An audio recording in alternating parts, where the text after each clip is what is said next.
Ikaw ba mismo or may kakilala ka na gusto nang tumigil sa paghitit ng yosi? Para sa inyo to. Napakasayo ko talaga dahil may nakita po akong product na pwedeng makatulong po sa inyo para tumigil na sa paghitit ng yosi. No Smoke Anti-Smoking Nicotine Patch.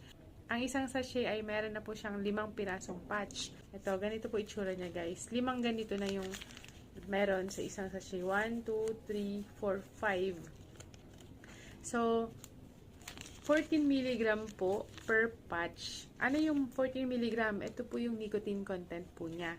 So, kung kayo po ay nag-yosi ng 20 sticks or lagpas ka kada araw, advisable po na nicotine patch na to na gumamit po kayo ng 6 hanggang 8 patch per day. Okay, napakarami nun, no, mga ka-listeners.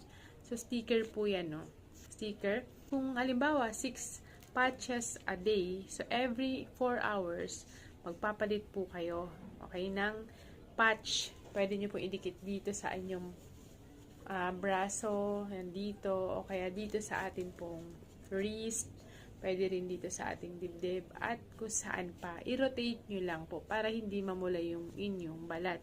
So, ito po ay nagtataglay nga po ng nicotine. Ang tawag po sa mga ganito ay nicotine replacement therapy. So, kapag bagay po ito sa mga gusto ng tumigil at hindi nila kaya, napapabalik pa rin sila sa paghinit ng yosi.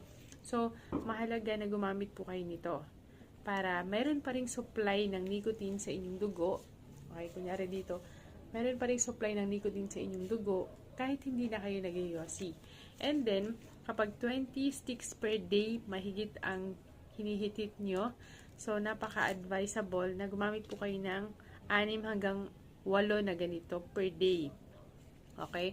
So, ibig sabihin, every 4 hours, palit po kayo ng ganito. Pero kung 10 sticks, okay, mahigit lang per day, pwede kayong gumamit ng mga 4 na ganito. Okay? Every 6 hours, palit kayo. Pero kung kayo po ay, 2 sticks na lang, unti-unti nyo nang natitigil yung pag-yosi, so, pwedeng 1 patch a day na lang. Okay?